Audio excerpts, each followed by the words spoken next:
एक बहुत ही दिलचस्प और भावनात्मक कथा आपको सुनाने जा रहा हूँ। महाभारत का युद्ध समाप्त हो चुका था, कौरवों का विनाश हो चुका था और पांडव हस्तिनापुर की गद्दी पर शासन कर रहे थे। युद्ध के बाद कौरवों के जो परिजन थे उनका जीवन कैसे बीता, क्या आप ये जानते हैं? धृतराष्ट्र, गांधारी और माता कुंती का आखिरी समय कैसे बीता? आइए जानने की कोशिश करते हैं उनके दुखद लेकिन आध्यात्मिक अंतिम सफर के बारे में। नमस्ते, मैं आरजे कार्तिक आपका स्वागत करता हूं सीखो ऑफिशियल शो महाभारत के किस्से में।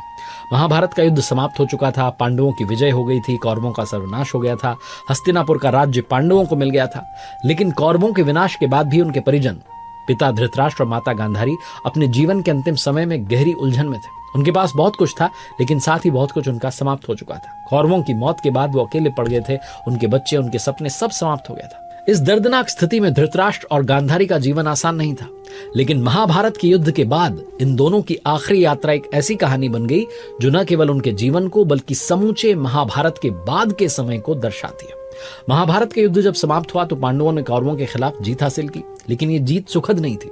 इस युद्ध ने बहुत कुछ छीन लिया, जिसमें सबसे अहम था कौरवों का साम्राज्य और उनके परिवार का अस्तित्व। कौरवों की हत्या और वंश का समाप्त होना एक ऐसा शोक था जिसे गांधारी और धृतराष्ट्र कभी भुला नहीं सकते थे। धृतराष्ट्र जो कि जन्मांध थे, उन्होंने अपने पूरे जीवन में बहुत संघर्ष किया था। उनके लिए समय और कठिन था क्योंकि अब उनके पास न तो राज्य था, न उनके वंशज थे। उनका जो दिल था गहरे दुख से भरा हुआ था।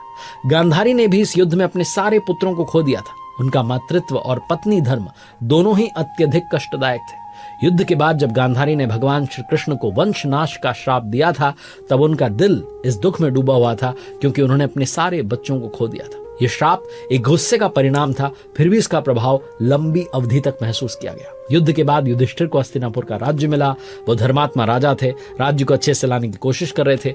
लेकिन भीम, जो कि हमेशा अपनी ताकत और न्याय के लिए प्रसिद्ध थे, धृतराष्ट्र और गांधारी को ताना मारने से खुद को रोक नहीं पाते थे। भीम ने कभी भी कौरवों को सच्चाई का पाठ नहीं पढ़ाया, लेकिन उनकी जीत और कौरवों की मौत को लेकर उनका मन कभी शांत नहीं हुआ। भीम के ताने और अपमान ने धृतराष्ट्र को काफी हद तक चोट पहुंचाई। वो इस अपमान का बदला लेने की सोचने लगे थे। यद्यपि कुंती, जो कि पांडवों की माता थी, धृतराष्ट्र और गांधारी का ख्याल रखती थी, लेकिन इस कठिन समय में वो भी आहत थी। वो जानती थी कि ये समय जो है कौरवों के परिवार के लिए भी कठिन है और इसलिए हमेशा उन्हें सम्मान और सहानुभूति देती थी। एक दिन भीम के तानों से परेशान होकर धृतराष्ट्र और गांधारी ने महल को छोड़ने का निर्णय लिया। धृतराष्ट्र और गांधारी ने यह महसूस किया कि महल में रहकर उनका मानसिक संतुलन खो रहा है। युद्ध के बाद का शोक और भीम के ताने उनके लिए असहनीय हो गए थे। इसलिए उन्होंने वन में जाकर रहने का और तप करने का निर्णय लिया। यह केवल जो है न सिर्फ उनकी आत्मा की शांति के लिए था, बल्कि उनके मानसिक संतुलन के लिए भी आवश्यक था। वो अपना महल छोड़कर के वन में चल पड़े और संजय, जो हमेशा उनके साथ रहते थे, उन्होंने भी उनका साथ देने का निर्णय लिया। वन में उन्होंने एक तपस्वी के रूप में जीवन व्यतीत करना शुरू किया। संयमित जीवन जीने की कोशिश की, लेकिन यह कठिन समय उनके लिए और कठिन हो गया क्योंकि हर दिन वो अपनी हताशा को और शोक को अपने भीतर छुपाने की कोशिश करते थे। हालांकि उनकी आत्मा जो है कुछ शांति पा रही थी, लेकिन उनका दिल हमेशा कौरवों की मृत्यु के गम में डूबा रहता था। एक दिन देवर्षि नारद ने युधिष्ठिर से मिलने का निर्णय लिया। नारद मुनि को तीनों लोगों की जानकारी होती थी और युधिष्ठिर ने सोचा कि वो अवश्य जानते होंगे, धृतराष्ट्र, गांधारी और माता कुंती के बारे में कुछ बता सकते हैं। नारद मुनि जब युधिष्ठिर के पास पहुंचे और बताया कि ये तीनों हरिद्वार के पास स्थित एक वन में तपस्या कर रहे हैं, लेकिन एक दिन अचानक उस वन में भयंकर आग लग गई। धृतराष्ट्र, गांधारी और कुंती, जो कि अपनी शारीरिक कमजोरी के कारण भागने में असमर्थ थे, अग्नि के प्रभाव से बच नहीं सके और उन्होंने उसी अग्नि में अपने प्राणों का त्याग करने का निर्णय लिया। एकाग्र चित्त होकर के ध्यान में बैठने का निर्णय लिया और वहीं उनकी मृत्यु हो गई। संजय, जो उनके साथ थे, इस अग्नि से बचने में सफल रहे और हिमालय की ओर आगे प्रस्थान कर गए। नारद मुनि ने युधिष्ठिर को बताया कि धृतराष्ट्र, गांधारी और कुंती की मृत्यु उसी आग में हुई है। यह सुनकर पांडवों का दिल बहुत दुखी हुआ। युधिष्ठिर को यह खबर बहुत ही कष्टकारी लगी, लेकिन नारद जो थे उन्होंने सांत्वना दी और बताया कि मृत्यु तो निश्चित है, आत्मा का एक मार्ग है।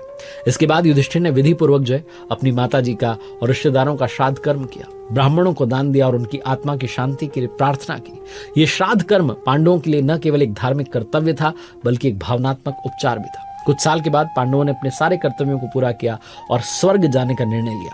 वो अपनी अंतिम यात्रा के लिए तैयार हो गए थे। यह समय महाभारत के अंत का था और भगवान श्री कृष्ण भी अपने बैकुंठ धाम लौटने के लिए तैयार थे। उनके साथ पांडवों का जो है मार्गदर्शन करने के लिए भगवान ने भी उनका साथ दिया। जब पांडव स्वर्ग गए तो भगवान श्री कृष्ण भी बैकुंठ धाम लौट गए और इसी के साथ महाभारत के युग की समाप्ति हुई और कलयुग की शुरुआत हुई। ये घटना न केवल पांडवों के जीवन का अंत थी, बल्कि समूचे एक युग का अंत थी। महाभारत की घटना एक ऐतिहासिक मोड़ था जहां धर्म, नीति और कर्तव्य के महत्व को समझा गया। इस तरीके से महाभारत के युद्ध के बाद धृतराष्ट्र, गांधारी और कुंती के जीवन का एक दुखद लेकिन आध्यात्मिक अध्याय जो था वो समाप्त हुआ। उनके जीवन के अंतिम समय ने सिद्ध किया कि जीवन में सुख भी है, दुख भी है, दोनों हैं और अंत में आत्मा की शांति ही सबसे महत्वपूर्ण होती है। ये कथा आपको कैसी लगी? अपना फीडबैक हमारे साथ अवश्य साझा कीजिएगा।